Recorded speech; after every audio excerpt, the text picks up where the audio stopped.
Glad to have you join us on Asset Television News. I am Eugenia Solomon. First, the headlines. FCT budget passes second reading in Senate. Julius Abure threatens to expose Peter Obi, Alex Oti to public. NUC gives license to Benue State University of Agriculture. The news in detail. The Nigerian Senate has commenced moves to pass the Federal Capital Territory 2025 budget of 1.78 trillion naira. The Senate leader Okpeyemi Bamidele had led the debate on the bill after the Senate President Godswill Akpabio read the letter urging the Senate to pass the budget. On the general principles of the FCT Statutory Appropriation Bill 2025. The bill was read for the first time today, being Wednesday, 14th day of May 2025. The 2025 FCT Statutory Appropriation Bill seeks to authorize the issue from the Federal Capital Territory Administration Statutory Revenue Fund of the Federal Capital Territory Administration account the total sum of 1,783,823,708,392 naira only. Well, after the debate, the senators unanimously passed the bill for second reading and thereafter referred to the Senate Committee on FCT to revert back in 1 week. All intent and purposes, we have seen the revolutionary infrastructure taking place, and all we need to do as the State House of Assembly of the FCT is to keep on tracking revenues and the utilization of those revenues. And then Senator Alero had also made mention and Abiru on the issues of extending these legacies to other areas of concern, particularly education and security. It is imperative by the time the FCT minister spent his 4 years here, I am sure this city will remember the very fundamental work that he has done. All of us who have lived in this city for quite some time will agree that talking about doing things differently, this is what the current FCT minister is doing. We are seeing more action everywhere, and we all know that you cannot have a beautiful omelette unless you bake some nice eggs. So you need budgetary support to sustain the infrastructural development that we have seen. And I am also aware going around that areas that have been neglected in the past, where the natives or low density areas, the current minister is extending infrastructure to those areas. If you go to the suburbs, you will see that a lot of work is being done to open up those areas with roads and other necessary infrastructure. But with this opportunity I've given to me, Mr. President, I want to speak as a land economist, land resource economist, and an estate surveyor and valuer. I'm a fellow of the Nigerian Institution of Estate Surveyors and Valuers. I want to speak on something that has been worrying me, which is the high cost of land in the FCT. Lands have become so exorbitant. And last year, when we debated the bill, I pointed out that the only way we can bring high cost of land down is by opening up new areas. Abuja is planned in a concentric circle. From the center, we develop outwards. There are so many layouts in Abuja that have been allocated to individuals, but infrastructures have not been provided those places. That is what is making the prices of land to be very all intent and purpose. Well, the bill, according to the Senate, seeks to amend to, among other things, address infrastructure development and job creation, as well as other critical sectors like education, health, agriculture, amongst others. A bill for an act to authorize the issue from the Federal Capital Territory Administration's Statutory Revenue Fund of the Federal Capital Territory Administration account the total sum of 1,783,803,392 naira only. A breakdown of the bill shows that 150 billion naira is for personal cost, 343 billion naira is earmarked for overhead cost, while the balance of 1.28 trillion naira is for capital projects. Now, the House of Representatives Committee on Public Petitions has adjourned hearing a petition seeking the National Assembly to take over Benue and Zamfara State Houses of Assembly to May 28th. While the chairman of the committee, Bitrus Lowry, PDP Adamawa, gave the ruling at the resumption of the hearing in Abuja. He said that the adjournment became necessary as the committee had been served court documents notifying it that the matter is currently in court. Lowry said the suit filed on May 5th, 2025 at the Federal High Court Makurdi Division had been adjourned to May 19th. The chairman also said that the leadership of the Benue State House of Assembly had also written a letter to the Senate and House of Representatives Benue caucuses seeking an interaction over the matter. The leadership crisis that has engulfed the Labour Party has further deepened as a factional national chairman, Julius Abure, has threatened to expose the 2023 presidential candidate of the party, Peter Obi, and Governor Alex Otti over allegations of corruption and financial mismanagement. At a press conference in Abuja, Abure vowed to expose the two leaders of the party if they provoked him further. He, however, denied receiving funds from either Obi or Otti during the 2023 general elections and dared them to publicly disclose any money they claimed to have given to him or the party.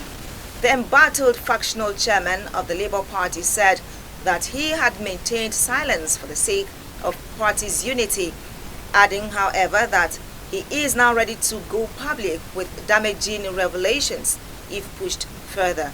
Abure particularly accused Governor Otti of making no financial contribution to the party during the elections, despite public appearances suggesting otherwise. Meanwhile, barring any last-minute change of plan, the National Working Committee, NWC, of the People's Democratic Party, PDP, is set to hold a crucial meeting today to deliberate on modalities for the forthcoming National Executive Committee, NEC, meeting as the crisis over the party's national secretaryship continues to fester. The meeting comes amid fresh threats from the Southeast Zonal Caucus, which has warned that it may be forced to exit the party if its nominee, Sunday Ude Okoye, is not ratified as national secretary.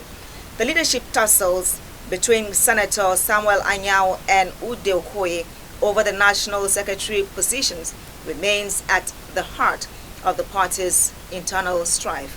This is despite a consensus among most PDP governors to replace Anyao, who contested and lost the 2023 Imo State governorship election, with a new nominee from the Southeast.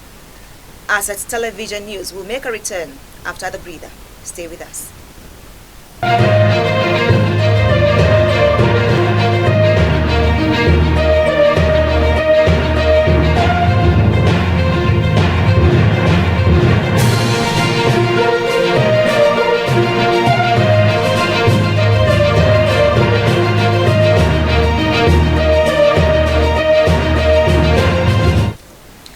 You're welcome from that break. If you are just joining us now, you're watching the news on Asset Television. The National Universities Commission (NUC) has granted provisional license to Benue State University of Agriculture, Science and Technology, bringing the number of state-owned universities to 68 and the total number in Nigeria to 299. Executive Secretary NUC Professor Abdullahi Ribadu, while presenting the license to Benue State Governor Hyacinth Alia, represented by the Deputy Governor Samuel Ode, he noted that the newly licensed institution becomes the second state-owned university and is located at Ihu in Bandikia local government area of the state. Not all of them at the same time if you wish, but then you let us know which programs you want to start immediately, and then our team will check, and then give a report, and then give you the nod to commence. As you can see in the letter, we have indicated that by this letter, we are also copying the letter to Joint Admissions and Matriculation Board. We are copying the letter to NEL Fund so that the students can also enjoy the loan from NEL Fund if they wish. But if Benue State government is so magnanimous that they will offer them scholarship, they don't need to use NEL Fund, it's okay. We'll also send a copy to NYC so that they know that this is a recognized university. When the students graduate, then they can go for the compulsory national National Youth Service Corps. So with this, we hope and pray that with the enthusiasm shown by Benue State government, we believe that this university will be one of our best universities, and especially in agriculture, science and technology. So we have combined it, agriculture, science and technology. So you can use technology to develop agriculture. Ribadu, while advising the delegation on the tenets of running an effective university, said they must live up to expectations. On his part, Alia's representative Ode explained that the quest for quality education remains a top priority for the people of the state. Agriculture is a federal government-owned institution, and so as a state government, we don't really necessarily have a control over the academic programs. But I will tell you that for a state that has about a population of over 7.5 million, till this moment as I speak to you, we have students who desire to take a place, in our universities, and they still cannot get admission. We don't want that to continue to happen. So this is the need for this particular university which we have created. It is going to respond directly to the needs of our people. The Benue State University, as you know, is one of the oldest state universities in this country today. They are doing very well, but we don't want to begin to overload that university with, more courses within the scope of what they are already doing. And that is why we have isolated this as a distinct academic institution that will propel agricultural production in Benue State. Agriculture. Well, for NUC, with the right mentorship and funding, Benue State University of Agriculture, Science and Technology should become the best university for agriculture, science and technology in the country in no distant time.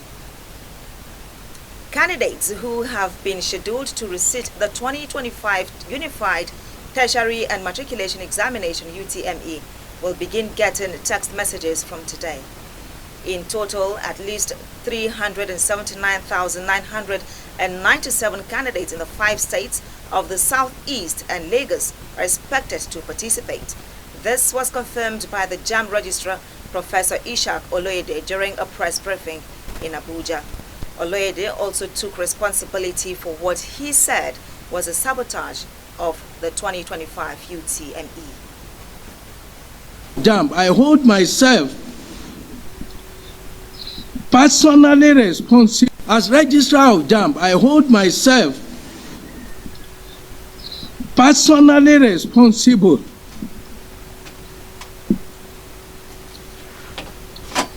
including for the negligence of the service provider and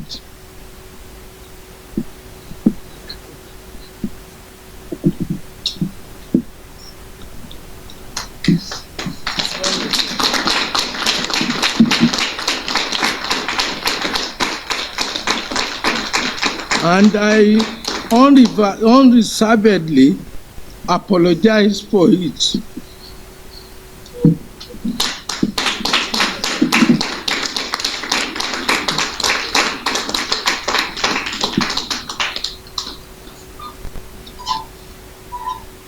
And the trauma it has subjected affected Nigerians to, directly or indirectly. We have decided that all the candidates affected in the 157 centers of the 882 be contacted to retake their examinations.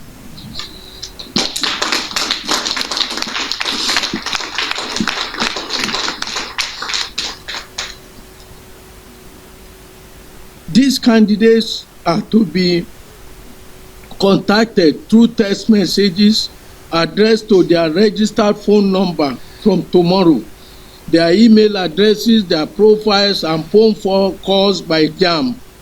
They are directed to reprint their examination slips for the rescheduled examination dates.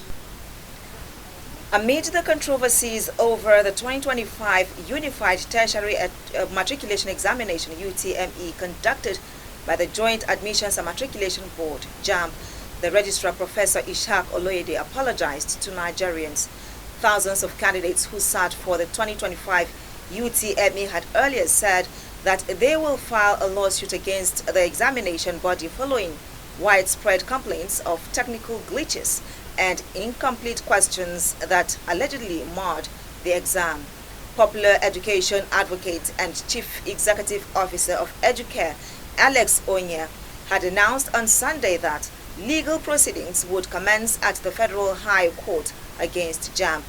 Onya disclosed that over 8,000 affected students have formally complained about the exam's technical issues and are demanding that JAMB release detailed score sheets for verification. With that story, we end the news. Do well to follow us on all our social media platforms for more updates and programs. On behalf of the entire news crew, I am Eugenia Solomon. Thank you for watching.